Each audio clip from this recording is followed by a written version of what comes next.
Hello students, I am back with my next video of your first chapter, that is nationalism in Europe.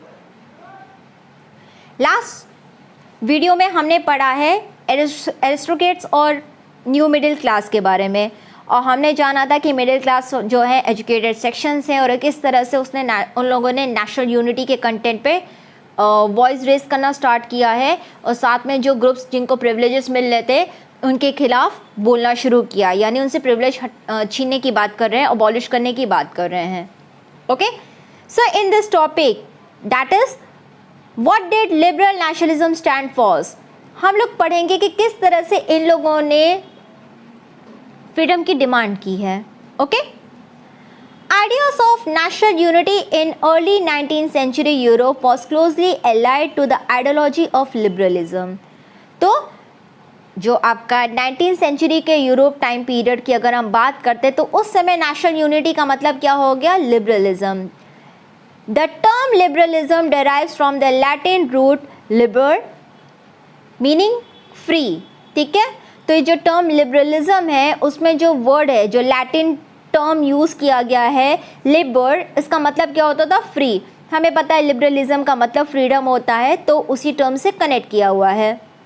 For the new middle classes, liberalism stood for freedom, for the individual and equality for all before the law. तो जो आपकी नई middle class group जो establish हो रही है, the new middle class peoples related with the industrialists, businessmen, the professionals, doctors, engineers and so on, the teachers. okay? तो उनके हिसाब से लिबरलिज्म का मतलब है freedom.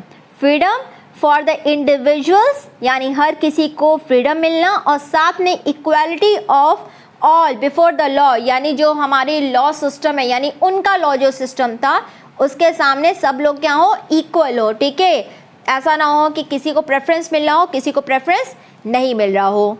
Politically it emphasize the concept of government by consent. Okay, तो इसका मतलब है कि जो गवर्नमेंट है वो क्या हो, लोगों के द्वारा चुनी हुई हो, तभी क्या हो सकता है, चीज़ें जो है प्रॉपर मैनेज की जा सकती है. Since the French revolution liberalism has stood for the end of the aristocracy and clerical privileges, a constitution and the representative government through parliament. तो फ्रेंच रेवोल्यूशन के दौरान हम ऑलरेडी देख चुके हैं कि किस तरह से लिबरलिज्म की बेसिस पे हमने जो ऑटोक्रेसी है उसको एंड किया, यानी जो एक तानाशाही या मोनार्कियल गवर्नमेंट का कंटेंट है उसको ख़त्म किया है, और साथ में जो ग्रुप्स यानी फर्स्ट और सेकंड स्टेट पीपल्स जो थे उनकी प्रिविलेजेस को भी ख़त्म किया है, और एक कॉन्स्टिट्यूशन फॉर्म करके एक रिप्रेजेंटेटिव गवर्नमेंट बनाए थे. जैकोबिन क्लब्स आपको याद होगा, उसके बेसिस पे जो हमने गवर्नमेंट को स्टैब्लिश किया था. 19th century liberals also stress the inviolability of private property. तो 19th century के दौरान जो liberals है उन्होंने क्या कहा कि प्राइवेट प्रॉपर्टीज का भी अधिकार सबको मिलना चाहिए. Okay, yet equality before the law did not necessarily stand for universal suffrage. Okay, definitely law के सामने इक्वालिटी का मतलब ये थोड़ी कि सबको राइट टू वोट मिलने का अधिकार मिल जाएगा. उस समय भी फ्रेंच रेवोल्यूशन ने 21 above and the peoples who were little bit richer उनको ही राइट मिला था. ओके, द एक्टिव सिटीजन्स उनको ही राइट मिला था वोट देने का. तो इक्वालिटी बिफोर द लॉ का मतलब ये नहीं होता कि सबको वोट देने का अधिकार मिल जाए.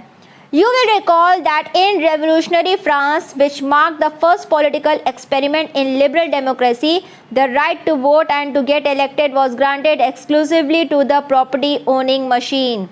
अभी मैंने आपको बताया है 21 अबव वो जो अमीर थे. ठीक है, तो उसी से कनेक्ट कर दिया है टॉपिक. दैट अगर आपको याद हो फ्रेंच रेवोल्यूशन के दौरान भी जो कि आपका सबसे पहला पॉलिटिकल एक्सपेरिमेंट था लिबरल डेमोक्रेसी का, उस समय भी राइट टू वोट सिर्फ उन्हीं लोगों को दिया गया था जिनके पास प्रॉपर्टी थी. ठीक है, the only to the property owning man, women भी नहीं, ओनली मैन. वुमेन्स को राइट बहुत बाद में मिले हैं वहाँ पर. Men without property and all women were executed from political rights. तो men जिनके पास प्रॉपर्टीज नहीं थी और साथ में सारी वुमेन्स को पॉलिटिकल राइट से क्या किया गया था, एग्जीक्यूट किया गया था, वंचित किया गया था, यानी उनको कोई राइट नहीं था. Okay, only for a brief period under the Jacobins did all adult males enjoy suffrage. तो जेकोबिन्स के टाइम पीरियड में, वो भी एक बहुत छोटे टाइम पीरियड के लिए ही सारे मेल्स को राइट दिया गया था। However, the Napoleonic Code went back to limited suffrage and reduced women to the status of a minor, subject to the authority of fathers and husband. लेकिन वही दूसरी तरफ नेपोलियन ने क्या किया, जो उनका नेपोलियनिक कोड था उसमें उन्होंने सफेज जो है यानी वोट डालने का अधिकार लिमिटेड लोगों तक ही कर दिया, और साथ में वुमेन्स के भी जो स्टेटस है यानी उनका राइट भी क्या कर दिया, रिड्यूस कर दिया, और कह दिया कि उनकी लाइफ का जो कहते हैं ना एक डिसीजन लेने का अधिकार किसको है, फादर्स और हस्बैंड को ही है। तो यानी वुमेन जो है उनके पास राइट नहीं है अपने डिसीजंस लेने का भी। Through out 19th and the early 20th century womens and non property mens organise opposition movement demanding equal political rights. तो पूरे 19th सेंचुरी के दौरान हमने देखा है जो वुमेन्स हैं साथ में जो नॉन प्रॉपर्टी ओनिंग मेंस थे उन्होंने बहुत सारे मूवमेंट्स इनिशिएट किए हैं गवर्नमेंट के खिलाफ ताकि उनको राइट्स मिल सके। Of course it was a big struggle, इतने आसानी से उनको नहीं मिला, उनके लिए भी बहुत टाइम टेकिंग प्रोसेस था। In the economic sphere liberalism stood for the freedom of market and the abolition of state impose restrictions on the movement of goods and capital. Okay, तो लिबरलिज्म का कंटेंट क्या था, economic content के according, ठीक है। Liberalism का मतलब है कि लोगों को फ्रीडम देना, ठीक है, जो बिजनेसमैन हैं उनको फ्रीडम देना आपका मार्केट को एक्सेस करने का, साथ में जो स्टेट इम्पोज रिस्ट्रिक्शंस थे कि आप यहाँ पर सामान बेच सकते हो यहाँ नहीं बेच सकते हो, उसको भी क्या करना, हटाना। During the 19th century, this was a strong demand of the emerging middle class.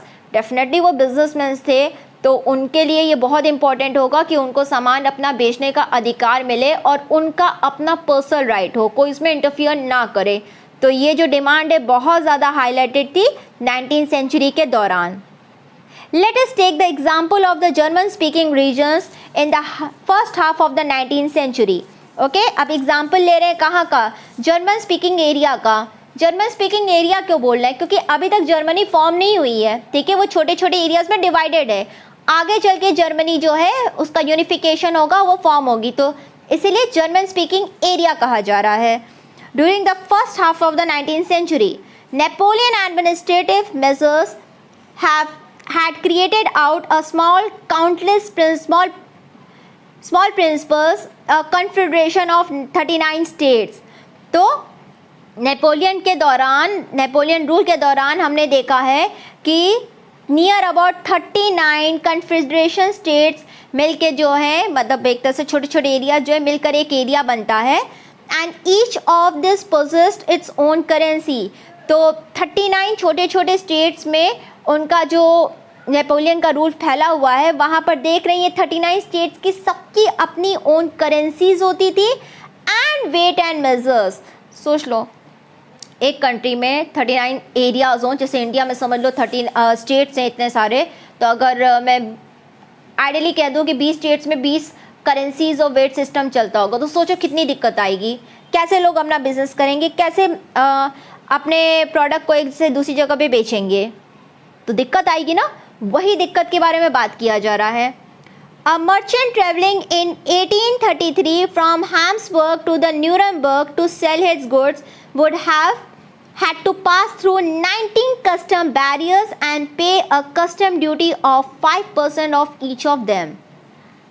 तो अगर कोई इंसान 1833 के दौरान जो है हैब्सबर्ग से लेकर न्यूरमबर्ग एरिया जो है वहाँ पे ट्रेवल कर रहा है, तो उसको उस रूट पे करीबन 11 कस्टम बैरियर्स मिलते थे, यानी कस्टम ड्यूटीज उनको पे करना होता था, यानी पासेस के लिए, ठीक है, और हर जगह पे उनके प्रोडक्शन का near about 5%।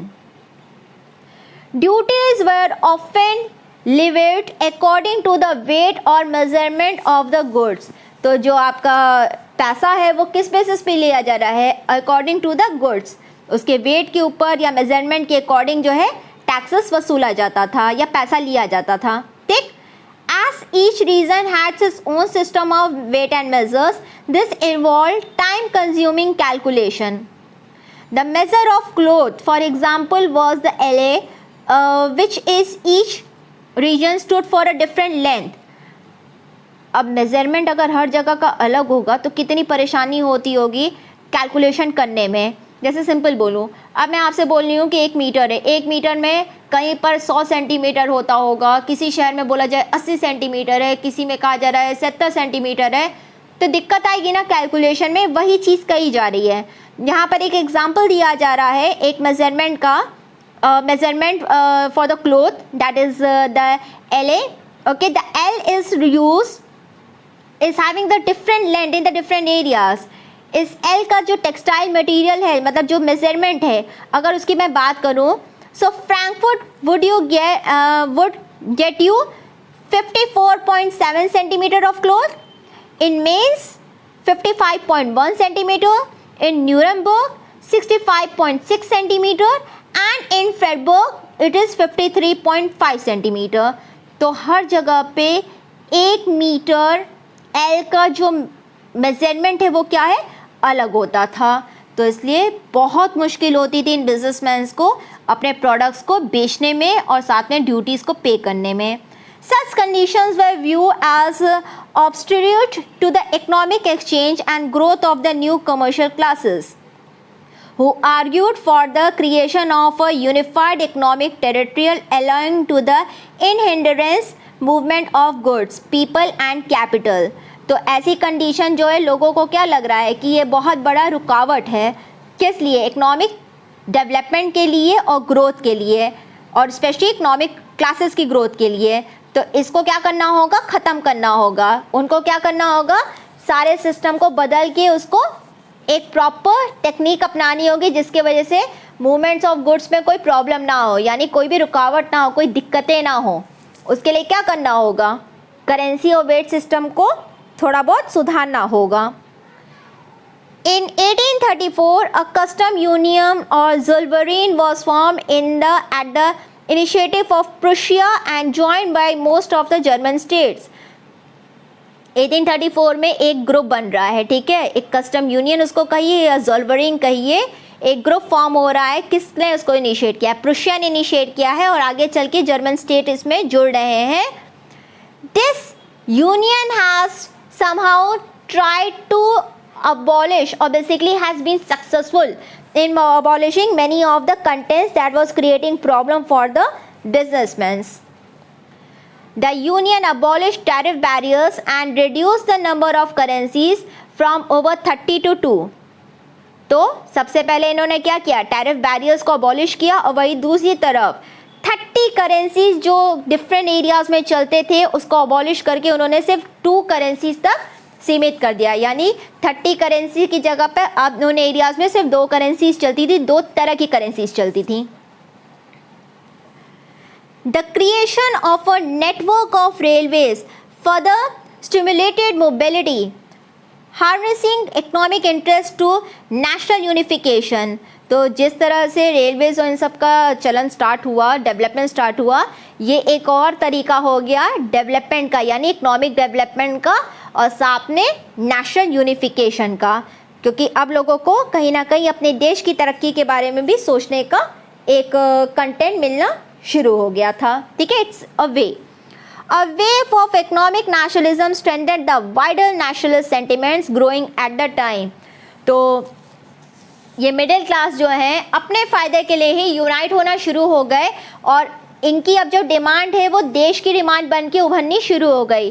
So now they have emerged as one of the major nationalism groups and started growing this nationalist feeling among the people and started demanding for their rights। Okay, so this is how a middle class peoples were able to put a big effort and played a very important role in highlighting the content of the nationalism and national unity।